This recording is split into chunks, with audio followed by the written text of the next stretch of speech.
The cry in this journey of life is for other people to be in relationship with us. And not just like shallow relationship, but like deep and missional relationship. You know what I'm talking about? Like we don't want just shallow friendship. We are longing and looking for that one person or that small group of people who will do life with us, that will get into the nitty-gritty, that will be there for us no matter what. And that is the cry of our life. And we even see this as far as the creation story. When God created Adam, he said, listen, it's not good for man to be alone. And he creates a friend, a partner in Eve. And so even from the beginning, we see that like God never designed us to be alone, but he designed us to be connected with somebody. And see, we live in a world right now that is the most connected, right? In all of history. There is over 4 billion people logging onto social media every day. 4 billion people are on social media every day, and yet loneliness is at an all-time high in history. Why? Because even though we're connected, we're not connected at the same time. It's like kind of like we have casual friends. Like I can tell you I have over 1,000 friends on Facebook, but I guarantee you I honestly don't know that much about any of them. Right? Like there was not too long ago where somebody commented on one of my posts and I'm like, I don't even know who you are. Right? They're like attacking me on stuff and I'm like, I don't even know who you are. Why are you attacking me? You know what I'm saying? But at some point we became friends and I'm like, I'm friends with this person, but I don't even know them. I don't even know how that happens. But Jesus right here in John chapter 15 tells us a different side of friendship. And it says this in verse 12 through 14. This is my commandment. Love each other in the same way I have loved you. There is no greater love than to lay down one's life for one's friend. You are my friends if you do what I command. So tonight I want to do this. I want to tell you 3 things that we can see about relationships from this passage. Number 1 is this: friendship is reciprocal. Friendship is reciprocal. The disciples lived with Jesus. They walked with Jesus. They slept in the same house as Jesus. They ate around the same table as Jesus. They walked miles and miles with Jesus. They witnessed miracles. They witnessed preaching. They literally lived life with Jesus. And so when he says, as I have loved you, they put this into the context, like they literally knew how much Jesus loved them because they walked with him. They hung out with him. Like they were friends with him. And so he's like, listen, love others as I have loved you. Like they knew what this meant. Right? And what he was saying is like, love is reciprocal. Like the way I loved you, you now love. Right? And so it was kind of like a command all at the same time. Like we need to love our friends. See, we all have that friend. Y'all know you have this friend. When your phone rings and you see their name, you know that they want something. Right? They're not calling just to see how you are. They're not calling just to chat. They're not calling because they care. They're calling because you have the car and they need a ride. They're calling because you have a truck and they need something moved. Y'all know what I'm talking about? Like, I hated being that friend. I had the truck and people called me because they needed something moved. And I'm like, you gonna give me gas money? Yeah, I'll give it to you later. Guess what? I never saw any gas money. Isn't that crazy how that works with friends? And so we all have that friend that will call, but yet they never really want us. And I'm here to tell you, friendship is not about give. That's not. It's not one-sided. Friendship is a give and take relationship. Like you are there for each other. And so there's a reciprocalness of it. It's both sides. And so Jesus said here, the way I loved you, you love. People seem to get hurt when people don't reach out to them. That's the truth, right? People get hurt because they think, well, nobody reaches out to me, nobody cares. People leave churches, people leave friendships just because they feel invisible. But the truth, I'm just going to be real for a second. Can I be real? The truth is, it goes both ways, right? And so there's times when, like, I haven't talked to my parents in like a month. You know, you guys live with your parents. My parents live hours away. And you know, I know some people, my sister is so good, she calls my mom every day. And I'm like, hey mom, sorry I haven't talked to you in 3 months. Hey, good to hear your voice, kind of son. And so I'm not the greatest at calling, but there's times when I have to realize, like, well, she didn't call me either. You know what I mean? Like, it's one thing, I used to beat myself up, like I'm the worst son ever because I don't call my mom for like months at a time, and I'm like, well, she doesn't call me either. So, you know what? Maybe she doesn't love me. I don't know, but I think she loves me, hopefully. But here's the truth, right? Here's an unknown quote. You don't have the friends you want because you're not willing to be that friend yourself.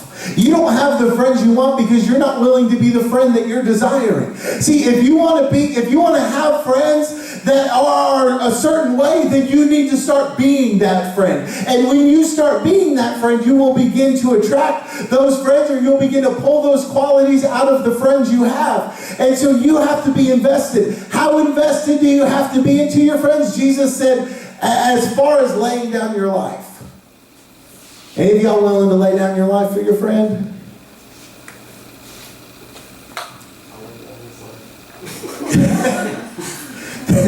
He said, I'll lay down his life for me. That sounds good. I'm down.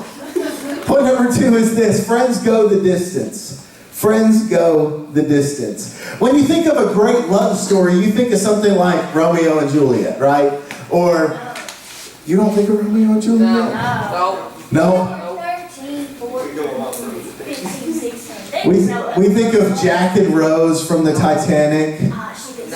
Oh, we think of people like Shrek and Fiona. Okay, yeah. Yeah, see, we think of these romantic love stories when we think of love. But Jesus went on and took this to a whole nother level. He's like, listen, it's not about a marriage love, it's not about this romantic love, but the greatest love is when you're willing to lay down your life for a friend.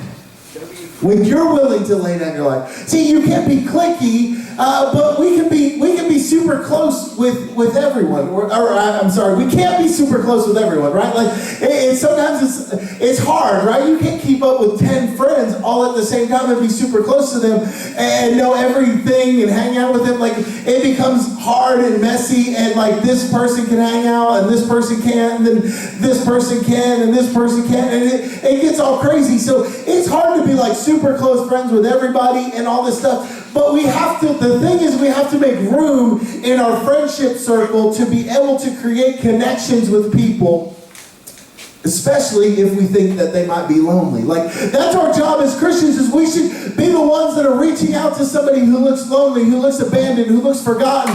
And we should be the ones that are making room to say, listen, why don't you come hang out with me? Why don't you sit at my lunch table? What are you doing after school? Let's go hang out. Let's go to the dairy bar. Come on. Whew, let's all take a praise break minute. Thank you, Jesus, for Dairy Bar opening up soon. Whew. Yes. Cherry milkshake. Duke special with mustard slaw. All right, back to it. I have given the Lord enough praise. See, here's the thing. Sometimes making room for somebody doesn't mean a grand gesture, right? It just means saying hello. It just means making room for somebody at your table to come sit. It just means, like, if you notice that they're kind of awkward and by themselves, calling them over, going to them, and just striking up a conversation. You don't have to break through roofs to be somebody's friend. It's not always driving somebody a really long distance. It's not about giving somebody your kidney, right? That's not what this is talking about. But laying down our lives sometimes is just making intentional room in our life to say, listen, I will love people and I will create friends. The last point I have for you tonight is this: friends have influence. Friends have influence. Proverbs chapter 13, and I'm just going to be 100% transparent on this last point. Half of this last point is the Panthers for Christ message from this morning, preached by Pastor Jonathan from First Baptist Church in Parsons. He said it, and I said, dude, this is super good and super dynamic, and I'm totally stealing this. I went ahead and told him, right? I said, I'm preaching on friendship and relationships, and I'm stealing this. And he was cool with it. So I'm just giving you the heads up right here that I took some of this from him. Proverbs chapter 13, verse 20, it says this, walk with the wise and become wise. Associate with fools and get in trouble. The Message translation says this, become wise by walking with the wise. Hang out with fools and watch your life fall to pieces. Right? So if you walk with wise, you become wise. If you walk with fools, you become fools. I got a little illustration real quick. His illustration was way better. He had signs and people. I'm just going to use chairs. Right? So imagine three different spots in your life. You have influencers. These are people who have influence in your life. You have casual friends. These are just people you're friendly with. Your friends, you know their name. They know your name. You know, you might know something about them. You may know where they live, their favorite food, something like that. These people are just your acquaintances. You know, you might know their first name. You might not. You know their face. You've seen them in the hallway at school. You may have seen them at Dairy Bar before. You saw them at church. You saw them at a ball game, something like that. You know, you like they're just acquaintances. Like you kind of know, but you just kind of like, they're a familiar face or whatever, right? And then there's like the, hey, you don't know them at all people, strangers. So we have the influencer, the casual friends, and the acquaintances. So the question I want to ask you is this: who's in the influencer chair in your life? Who is the most influential person in your life? Right? Think about that for a second. Who has the most influence in you? Influence means this, like they kind of have a little bit of control in you as they can kind of determine your mood. They can determine your behavior. Right? Have you ever like been told something from a friend? They're like, hey, let's go do this. And you're like, that sounds like a really bad idea. Like, you know, like that's dumb. We should not do that. Right? And they're like, yeah, come on. And I'm like, let's do it. It'll be cool. It'll be so much fun. Come on. And you're like, all right, let's do it. Right? And then you get in trouble and you're like, why did I even do this in the first place? And your mom's like, how dare you? Why would you do that? You want to know why? Because you allowed that person to have influence in your life. They had the determining factor to change your behavior, even though you knew that was stupid. You still went along with it. Why? Because they have influence. So who has influence in your life? See, friendship and love, sometimes it's truth is thrown in there. And truth can sometimes be difficult. Proverbs 27 verse 6 says this: wounds from a sincere friend are better than many kisses from an enemy. The NIV says it this way: wounds from a friend can be trusted. You know what that means? That means sometimes the people that are influencers in our life, if they are godly, if they are wise, then we are walking with the wise. Those are the people that fear the Lord. They're gonna call some stuff out in your life. They're gonna say, Cayman, hey bro, what's going on? I just noticed a little bit difference in your attitude today. What's going on? Oh man, you know, my mom grounded me this morning because I don't even know why I was late to school. What? Tell mom. And so they're not scared of your bad attitude. They're gonna call some stuff out. They're gonna say, hey Carson, you know, I noticed you missed church last week. What's going on, dude? Oh man, I was on vacation. Man, you better not miss church anymore. What's wrong with you? Okay, you can miss church anymore. It's fine. That's okay. But you know what I'm saying? Like, they're gonna get in your face. They're gonna have a good influence in your life. But it ain't gonna hurt your feet. Now, well, it might. You want to know why I say that? Because Jesus offended people. Jesus offended the Pharisees, but you know who else Jesus offended? The disciples. Jesus sometimes would say things and they're like, whoa, like imagine being the disciples and saying, Jesus, who's going to be the greatest among you? And he's like, y'all a bunch of fools. Like, that would hurt your feelings if he said that, right? Jesus offended the rich. Jesus offended the poor. Jesus healed the broken. And he also offended them. He offended the healed. He offended the broken. The gospel sometimes is just offensive, but it's also liberating. It's free. It gives us life. So let me ask you these questions. Who are you walking with? Who's the influencers in your life? Are they godly? Are they wise? Or are they foolish, which will lead to your life falling apart? What does your squad look like? And are they walking, and are you walking with Jesus? So to close this thing out, here's the hype. Okay, here's the hype. We live in a hyper-individualistic culture. Everything is all about you. Everything's all about me. Like, our culture is so me-focused, it's ridiculous. And so God calls us to live in community with others, which means it's not all about me, but it's about other people. And so Jesus was others focused.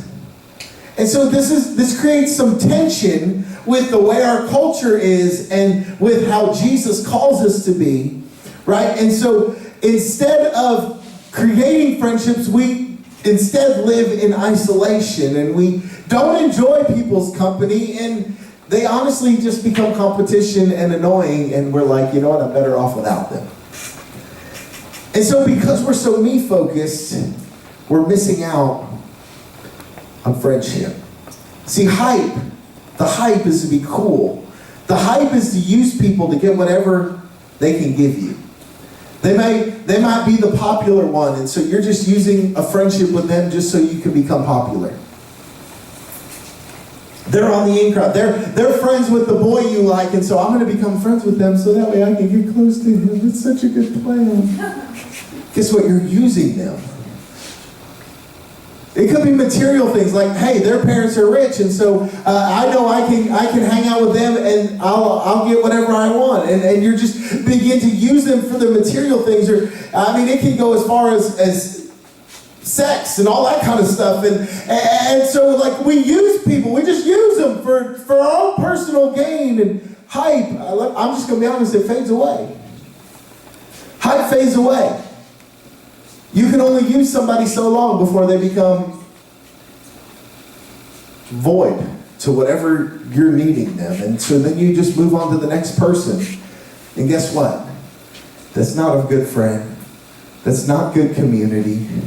That's not what Jesus has called us to. He called us to enjoy relationships. So here's the hope. We see God walking with Adam and Eve, pursuing them, and even confronts their sin and restores them.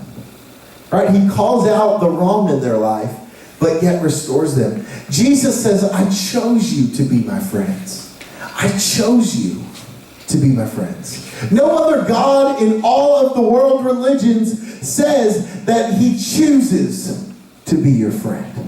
Like, the creator of all the world says, Dane, you're my friend. And he's never going to leave you. He's always someone you can count on. And he's the one who will tell you the truth and lead you back to life. He chose you. Jesus chose you. I'm going to close with this phrase. What a friend we have in Jesus. What a friend we have in Jesus.